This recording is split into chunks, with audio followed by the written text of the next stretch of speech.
Most people who call themselves Christians have never actually counted the cost.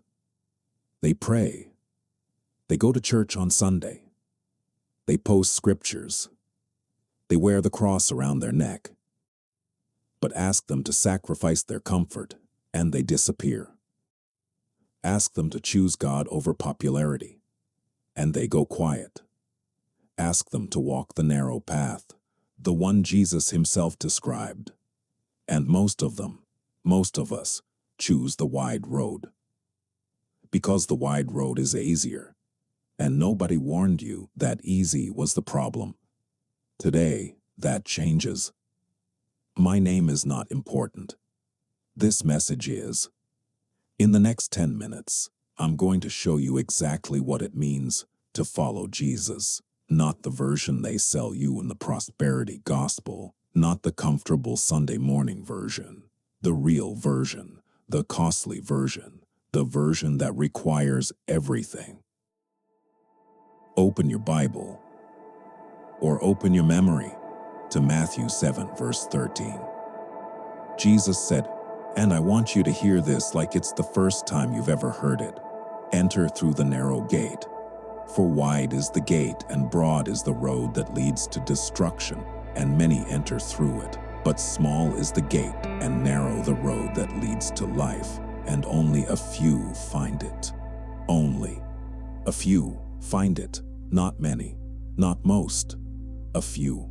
Jesus wasn't being cruel when he said this. He was being honest. He was warning the people he loved that the default path, the comfortable path, the popular path, the path that requires nothing from you, that path does not lead where you think it does. And the narrow path, the path of real discipleship, is hard. It costs something.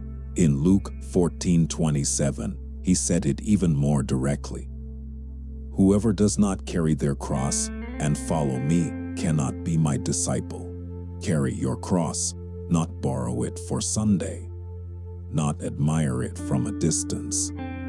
Carry it. That is the language of sacrifice. The language of someone who has counted the cost and decided it is worth it. The question today is, have you counted it? I'm going to give you 3. These are the 3 most common comfort traps I see in modern Christianity. Ask yourself honestly, which one is holding you back? Number 1, reputation.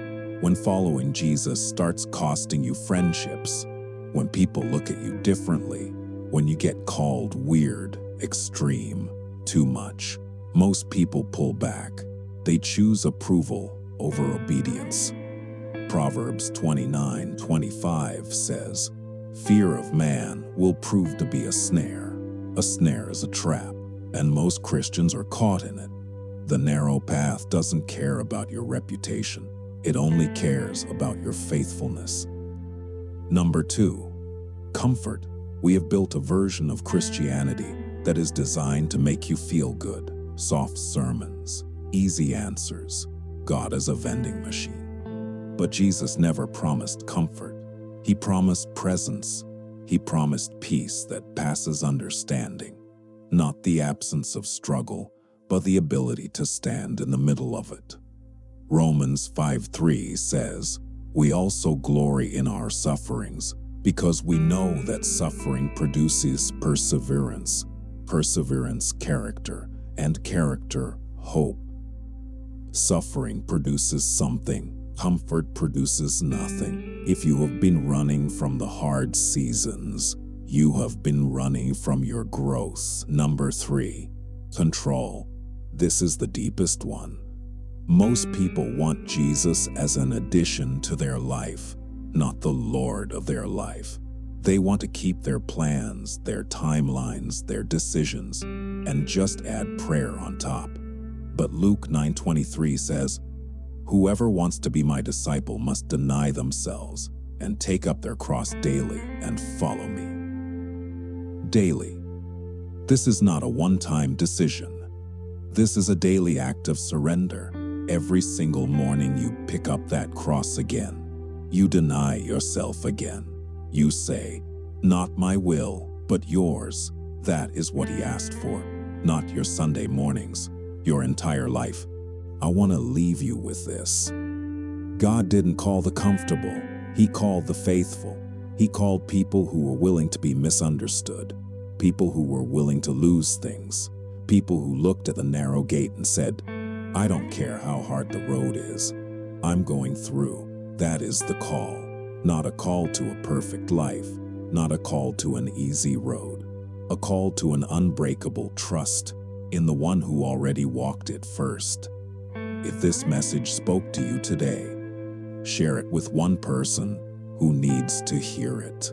And if you haven't subscribed yet, hit that button now. We drop truth every single day. No fluff, no soft messages, just the word, just the truth, just the narrow path. I'll see you tomorrow.